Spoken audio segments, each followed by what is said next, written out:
Welcome back to Canada's Social Changemakers. My name is Justin Douglas, and today I will be in another incredible conversation with a Canadian making a positive contribution, challenging the status quo, and being a pretty incredible person. His name is Paul Taylor. He's the executive director of FoodShare, an organization based out of Toronto doing incredible work. He's also an activist across the board in terms of poverty reduction, education, leadership, and challenging the patriarchy, things like colonialism, white supremacy, capitalism. So I'm very excited to dive into a conversation with him today. Just before we get started, I would like to acknowledge that I am in Victoria, British Columbia, part of the unceded territories of the Algonquin speaking peoples, also known as the Esquimalt and Songhees First Nations. And yeah, it's an important recognition, especially with everything that's going on the island with Fairy Creek and many other unceded territories. So thank you, Paul, very much for speaking with me today. Thanks so much for having me, Justin. It's a pleasure to be here. I'm very excited to talk to you. I've been wanting to talk to you for a long time. So today is finally the day.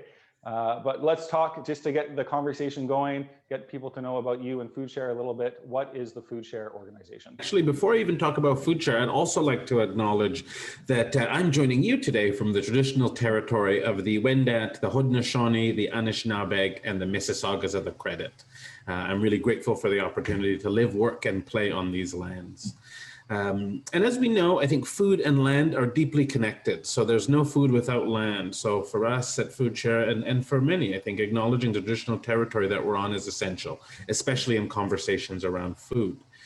So a little bit about FoodShare. I will warn you in advance, I have not figured out an elevator pitch, and the descriptions of what FoodShare does will depend on who you ask, I've come to learn, which is great. But here's what I'll say. At FoodShare, I think our work is grounded in acknowledging, first and foremost, I think the harm and the inequities that exist as a result of some of the oppressive organizing principles that you mentioned, things like racism, capitalism, colonialism, patriarchy, and especially how all of those things impact who has food to eat and who doesn't in this country. And we also recognize, that's one thing we see. The other thing is we see that despite the existence of these, systemic inequities, FoodShare also recognizes that we all have a right to food. So that's a really important framing for our work because, since our governments are ignoring the right to food, despite the fact that they ratified it in 1976, FoodShare has been pretty consistent in reminding as many people as we possibly can that that's where we should be beginning our conversations around food and food insecurity, is that we have a right to it, and it's the government's responsibility to respect, protect, and fulfill that right. So by community-based food infrastructure, we're talking about a variety of things. Everything from, turning a grassy hydro corridor in a community called Flemington Park Community into what we now call Flemo Farm, which is an urban farm in the heart of the community. We've also transformed a school field at Burnham Thorpe Collegiate into a 2-acre urban farm that now hosts a weekly youth-run produce market. And we've supported, the development of other types of community-based food infrastructure.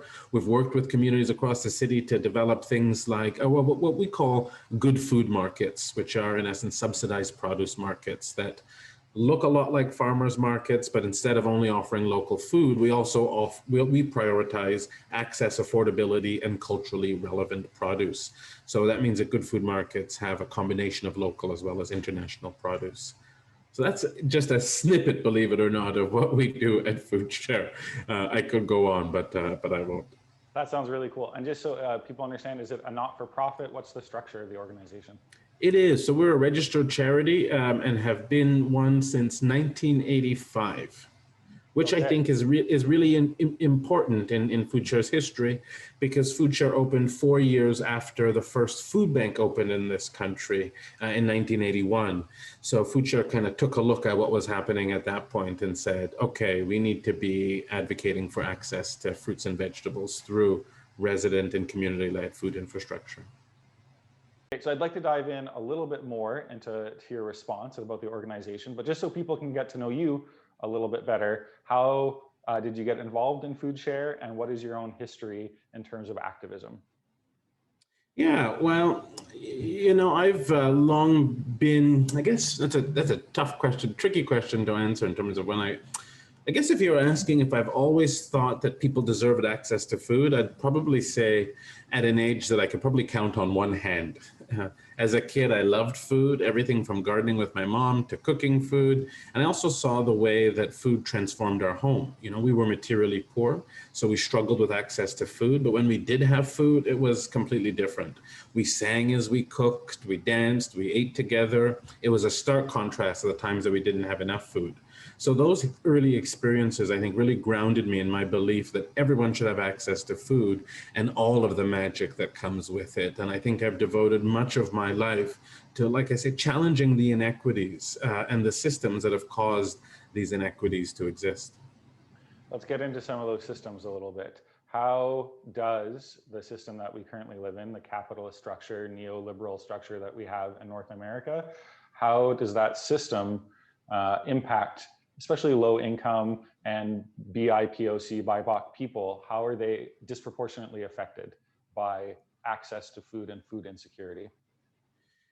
Yeah, so I guess, even starting with neoliberalism, I think... yeah, and these are big questions. I know these are like giant, massive questions, and I don't expect you to have I'm just trying to get a conversation so people can think about these things. For sure, trying to think about, where to start. I guess talking about...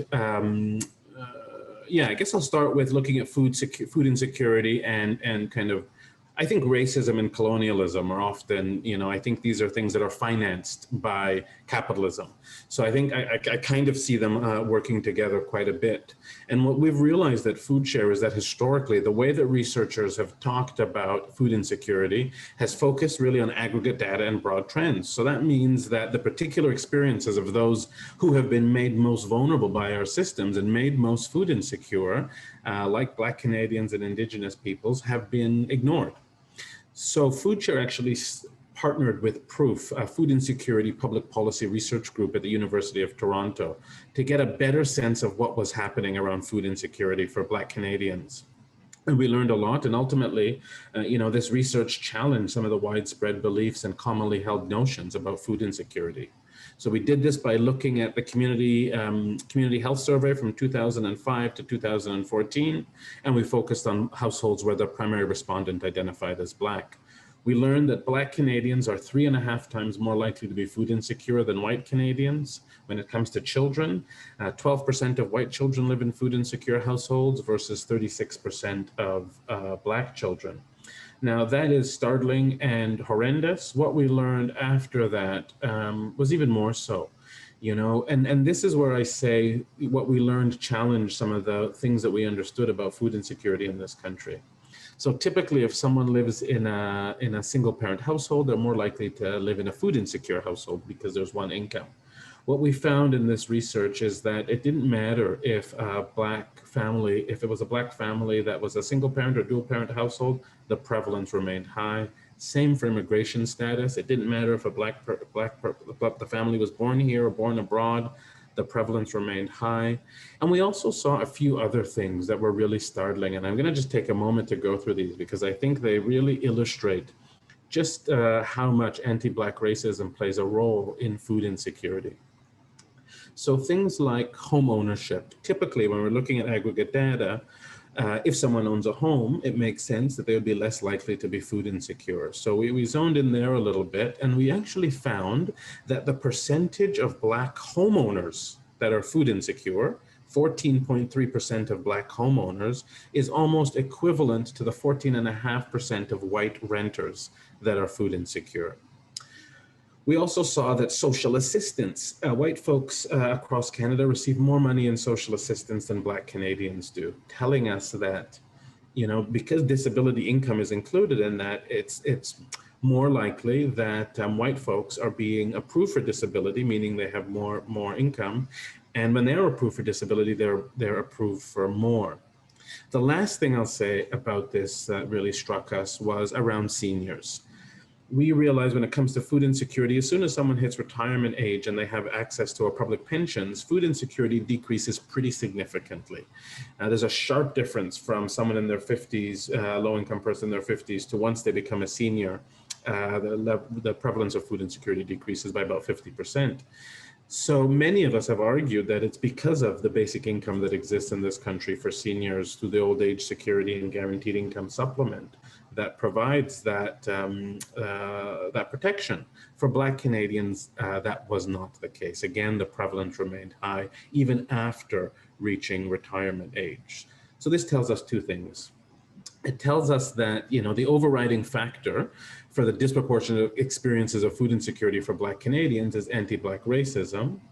And it also tells us how important it is, if we truly want to tackle food insecurity for communities that have been made systemically vulnerable, we need to analyze what's happening for those communities through disaggregated data. I think that's shocking information that all Canadians should be aware of. Yeah, and really gets my brain going with all kinds of follow-up questions, but just off the bat, how and what is FoodShare doing to combat these statistics? Yeah, and I'll say the first thing that's really important is what FoodShare does is we recognize, you know, if we're talking about that this issue is caused, food insecurity is largely caused by anti-Black racism, it's largely caused by anti-indigeneity, you know, even the population of Nunavut, almost 50% of Nunavut lives in a food insecure household. So these are, and I'm sure if we went through similar research, we would find similar trends. So I think the important thing that FoodShare is doing is very loudly and boldly saying that charity, especially the way that we have conceived it since 1981, you know, handing out other people's leftovers, corporate waste, three-legged carrots, what have you, that's not going to solve these issues. We need to be talking about actually tackling anti-Black racism, tackling anti-indigeneity and what that looks like. And we also need to be talking about income. And I think that's one of the things that FoodShare is pretty bold about in centering our conversation in rights, but also recognizing that we're going to challenge food insecurity in this country if people have adequate incomes, be that livable wages or an adequate basic income. Yeah, that's because I feel the same way that food banks do important work, and not to take away from the people who are devoted to that, but often it's a band-aid solution and it's not addressing the real sort of ails of our society.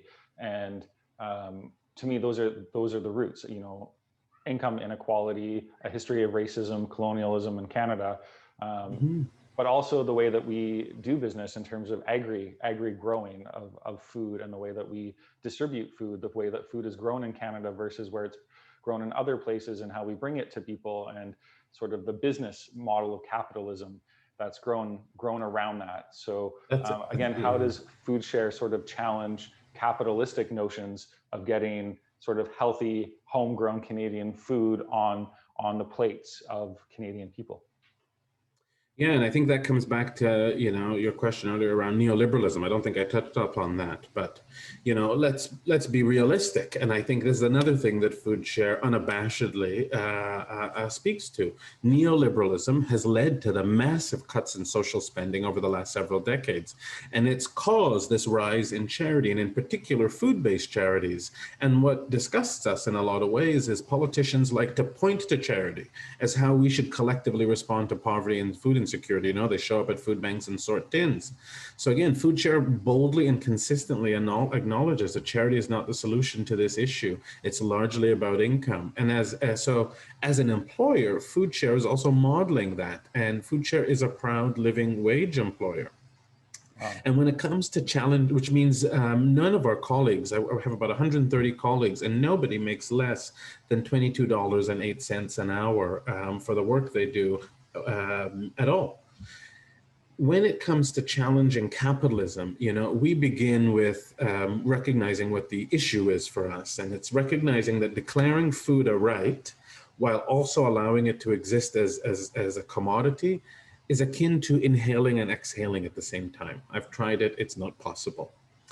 So the first thing that gets lost is, you know, if these two things can't exist, the first thing that gets lost are the protections around our right to food. So we're left to try to access food primarily from large corporations, and not just large corporations, actually, pretty much monopolistic food corporations whose primary goal and focus is profit. So they're focused on extracting the most amount of profit that they can so their shareholders can get richer.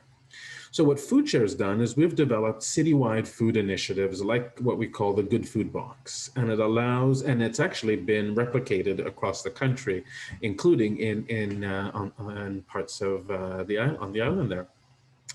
So, but the Good Food Box here is that it allows anyone in Toronto to challenge a model of food access that's rooted in profit. So anyone in Toronto can jump online and buy this Good Food Box, a Good Food Box that isn't being used to increase shareholder dividends or build a CEO's fourth cottage or weekend home. So it's a box filled with beautiful, fresh produce that supports not only our food justice initiatives, but it also, like I said earlier, we ensure that those growing the produce, packing it in boxes or delivering it are paid livable wages. And again, no one earning less than $22.08. And we've also done something, that I think is a threat. This type of thinking is a threat to what's buttressed so much of capitalism. And we've tied the rate of the highest paid worker to that of the lowest paid worker. So we have a policy that says that the highest paid worker at FoodShare can make no more than 3 times what the lowest paid worker is. So I think challenging capitalism and challenging these inequities is not just a conversation we need to have or drawing people to these issues, but it's also modeling it in our work and in the design of our programs and initiatives. That's very cool. And it's certainly speaking my language. And I hope to other people who watch this interview as well. Why do you think food is a human right? Maybe that's an obvious question, but why do we have a right to eat? We have a right to eat because I think morally, when we think about the social contract, our governments should, I feel, have a moral obligation to ensure that everyone can eat and have a place to live. And if our governments can't ensure that, well, then we've got to really ask some big questions about the social contract, and it's time to maybe perhaps renegotiate it or rewrite it. But we actually have a right to food in this country. And I'll note that unlike the United States, the US never ratified the right to food. But it was first introduced in 1966, then ratified in 1976 as part of the Universal Declaration of Human Rights. The section on economic, cultural, and social rights outlines that Canadians have a right to food. General Comment 12, a little bit later, further clarifies that the right to food means that the government is the duty bearer and Canadians are the rights holders, and that it's incumbent upon government to create the conditions that allow people to access food, both now and into the future. Whenever I get into these sorts of conversations about this, I also like to say that we have more than enough food in this country to feed everyone. So again, we're really talking about incomes. We're really talking about public policy that looks at how do we make sure, and to me, it's not that difficult, to be quite frank. When I talk to people who are food insecure, that is usually the pathway into what else is happening in life and what else, and more appropriately, what else is happening in terms of policy neglect. I will often hear that people have housing costs that are too high, so they don't have access to affordable housing. They have to buy medicines that they can't afford. They have utilities that they struggle to pay. All of those things are pretty fixed costs. So the first thing that they compromise is food. And we've spent since 1981 throwing leftover food, treating low-income people like compost bins, but not doing the deep work of challenging our governments collectively to say they need to do better. Yeah, absolutely. And over the last, 2 years now, almost, we have been in a pandemic due to, COVID-19. How has the pandemic highlighted, made more obvious food insecurity in this country? It's much harder to stumble across someone that isn't food insecure. The most recent statistics that I saw suggest that there are over 5.5 million people that are food insecure since the pandemic started. There were 4.4 million people before that were food insecure. This is huge. And it's also an underestimate, I need to say, because often the data that StatsCan collects on food insecurity doesn't include folks that have been made homeless or Indigenous folks living on reserve. So this is an underestimate. Despite that, at 5.5 million, food insecurity is at crisis levels in this country, and it's only getting worse. And this was even prior to the pandemic. You know, to put it into context, the number of people that are food insecure right now is about equal to the populations of Toronto, Montreal, and Winnipeg combined. And when, you know, these folks are disproportionately, in the context of the pandemic, there are folks that are disproportionate. They're service sector workers. They are, as I mentioned before, communities that are non-white, families with low incomes, families, again, who have been already made vulnerable by our systems to food insecurity long before this COVID-19 hit us. Yeah, that blows my mind. And I think the pandemic, for me, has taught us as a society a lot of things about who we value. But is there anything FoodShare specifically has learned from the pandemic, and how can you take that knowledge and sort of turn it into policy action? Good question. Well, there are a couple of things that happened in the pandemic, and I think the CERB is really interesting. You know, it acknowledges that the government recognizes that when people face these sorts of income shocks, and uncertainty connected with that, the solution is not to send everyone a loaf of bread and a bag of potatoes and whatever Starbucks is getting rid of that week. The solution is to send people money so that they can buy the things that they need. Now, I sometimes wonder who does the math on some of these things, because I think we had an opportunity as a country to really learn about the impact of that $2,000. And I don't really see, you know, the kind of analysis that would be really important with this sort of an intervention. That aside, I think what the government has shown us is, in the context of the pandemic, is that what happens when they take an issue seriously? What happens when they believe that a threat is truly a threat, when we're truly in a crisis? It is an all-of-government approach, and we fight it like we want to win. I would love to see that when it comes to food insecurity and poverty, and I think it has to be rooted in income. The research suggests that it's about income. So I think the $2,000 CERB really opened the door for a bigger conversation around what a guaranteed livable income could look like and how it can be incredibly transformative in this country. Yeah, absolutely. And I would just echo that and add that I think the pandemic has also highlighted the importance of who we value in our society. Frontline workers, grocery workers, truck drivers, migrant workers who pick our food, all of these people that we as society haven't really given their proper dues to.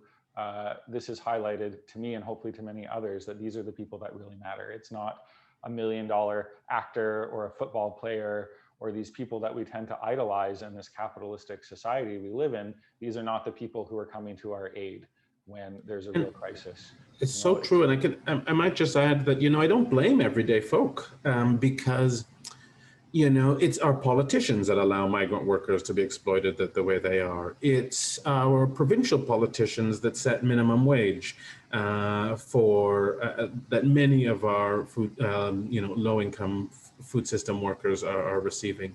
It's our governments that allow the rise of the exploitive gig worker economy. These are all things that can change. And I think if we are seeing with our eyes wide open that these folks are essential to our economy, we've got to do more than bang pots and pans. We've actually got to say that we need legislation to support and protect the most essential workers, because capitalism, mega rich CEOs and corporations are not going to do that work. Yeah, and I'll just jump on that as well and say one of the things that the critics often say is, well, how do you pay for a basic income? So I will give my 2 cents and then I'll let you jump on it as well. But we just saw the banks have made billions of dollars in profits in Canada. We have seen these CEOs make massive profits, and we've seen a lot of tax evasion, you know, with the Panama Papers and all these other things. So to say that there isn't money in our system to support everyone, to me, is this lie that gets perpetuated. There's a lot of money, it's just where it's being allocated and how it's being allocated. So maybe do you want to pick up on that? How, I mean, it's a little outside of FoodShare per se, but how do we pay for a basic income? I like that you say it's a lie, because it's kinder language than I may have used. You may have had to bleep me out here, but it's horrific. It's horrific that we've allowed we've allowed the richest people in this country to get away with not paying their fair share. We've allowed CEOs to collect stock options and not have it taxed in the same way that everyday income is. That we have offshore tax havens, and we're not cramping down, cramping down on those things. I think that is wrong. First and foremost, the folks who are doing well need to be paying their fair share, because we shouldn't have this many people that are forced to struggle. But I would also say I tend to push back on that conversation about where we're already paying for it. We are already paying for it. We know that food insecurity and poverty has a direct correlation with healthcare costs. Folks who are food insecure are more likely to be hospitalized due to issues with chronic disease. I was talking to a nurse the other day who said, it costs about $1,200 a night for someone to stay in a hospital. But if we could be doing things like advancing the right to food through introducing a basic income, people would have access to the most important medicine, adequate food that's nutrient dense. So I think we're paying for it already. And we just have to really think about and look at what the impact could be if we did something like this, and look at things like healthcare costs as where there might be potential savings. Yeah, absolutely. We are also in a time of, let's say, climate crisis. So how do you think climate change, climate insecurity will affect food security, insecurity in Canada? And what can we do now to sort of address and protect ourselves? We're not doing it. Again, it comes back to a similar piece. You'll hear me singing from the same song sheet, but it's already happening. The last few years, and this year especially, we've seen pretty significant increases in food costs. And it's a combination of two things. It's the pandemic and it's climate change. But this trend we've seen going on for the last several years, and it's largely due to climate change. And who's feeling it the most? The folks, of course, who have been disadvantaged the most by our systems. So as prices go up for food, wages and incomes and all of those things aren't going up, people are struggling even more, and they more often than not are racialized folks. So what could we be doing? I think it's a big question. First and foremost, people need adequate incomes. I think I've been pretty clear on that. But I also think we've got to have a conversation. And when we have adequate incomes, it shifts some things. And I think in this country, we actually, we don't pay the real price of food. It doesn't include the impacts on climate. It doesn't include livable wages for all of those producing it. So, and that also goes back to capitalism, with the Industrial Revolution, to get folks to work for low wages, they had to have access to cheap food. So I think we've got to be thinking about all of these things together. It's capitalism, it's neoliberalism, it's racism, it's all of these pieces together that, we have great potential through things like, I've been really excited and enthused by the conversations around a Green New Deal that actually has the potential to challenge not only climate change, but glean from Indigenous leadership, and challenge the housing crisis in this country, and make sure that those that have been left out the most are at the front of the line when it comes to some of the jobs that are created. And also, a big part of our climate change is we have these workers that are pretty much on a cliff. They see what's happening. They know where we're going. We are going to a zero carbon economy eventually. And that cliff keeps eroding and eroding and eroding. And we're holding on to this economy from, yesteryear. And we're not embracing it. We're not embracing the changes that need to happen rapidly.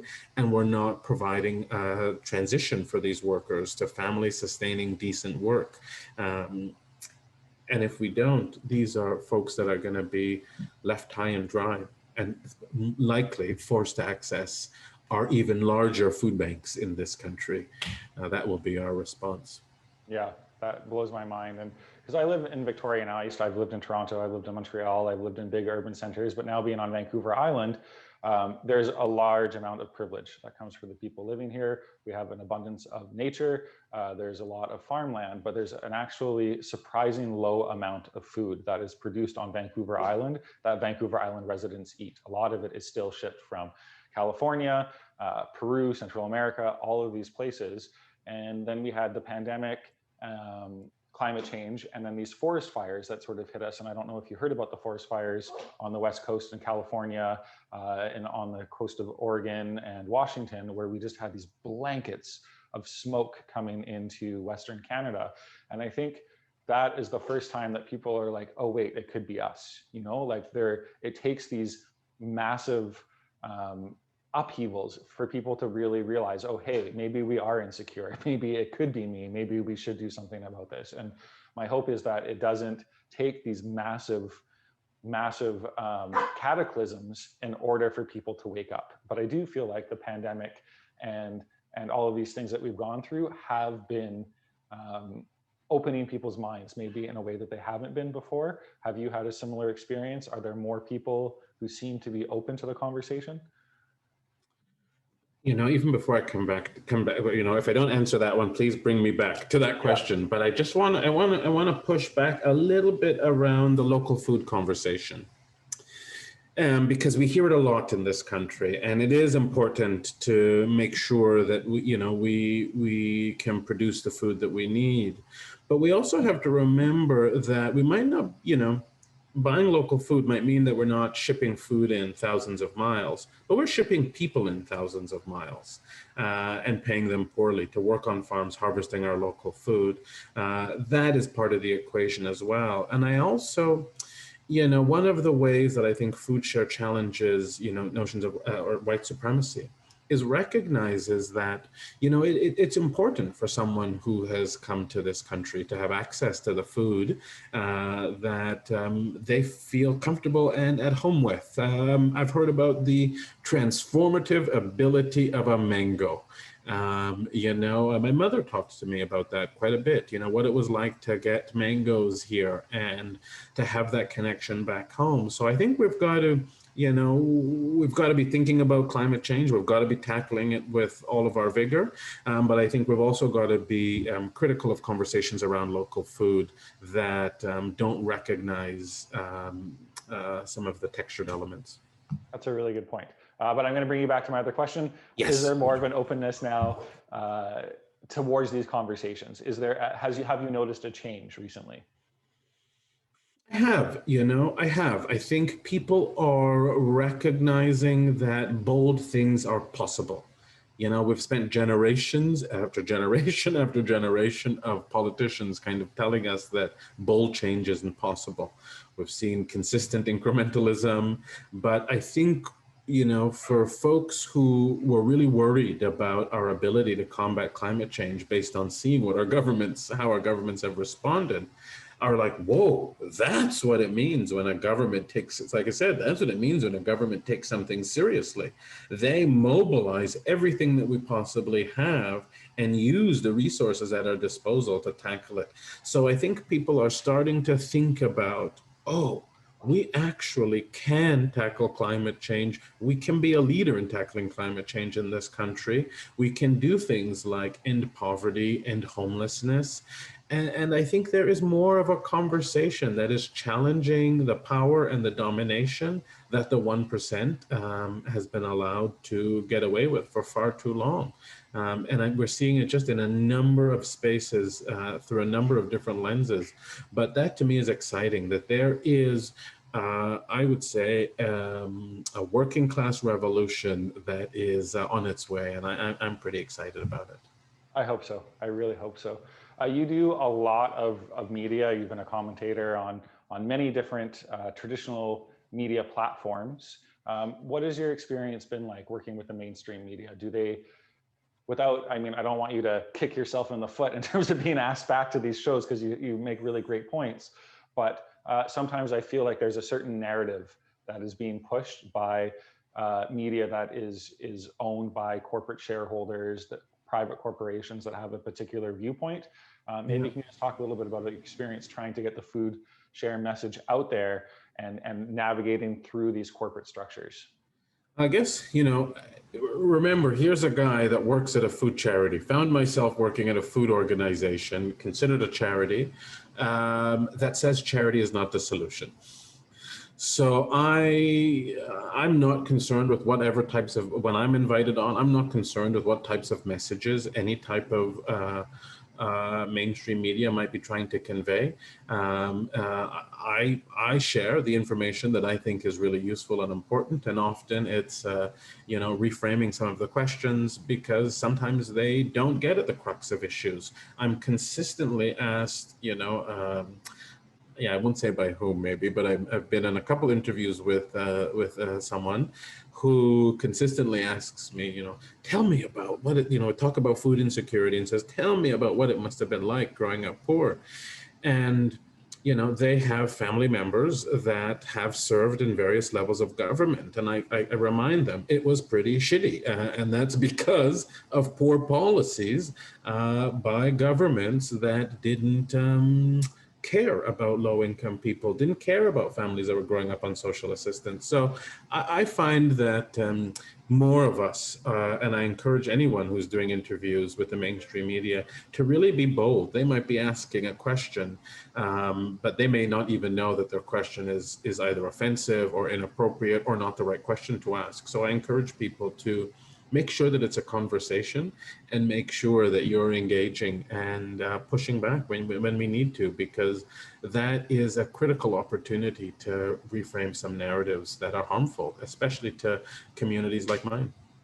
Yeah, thank you. I mean, as an independent YouTuber, blogger, these things are really important to me. And so I do like to bring in sort of, and not to go against corporate media in the sense that there are some important conversations that come out of it, but I do feel like there has to be a reframing of some of these questions sometimes when there's a certain narrative that is constantly being pushed through. So thank you for tackling that.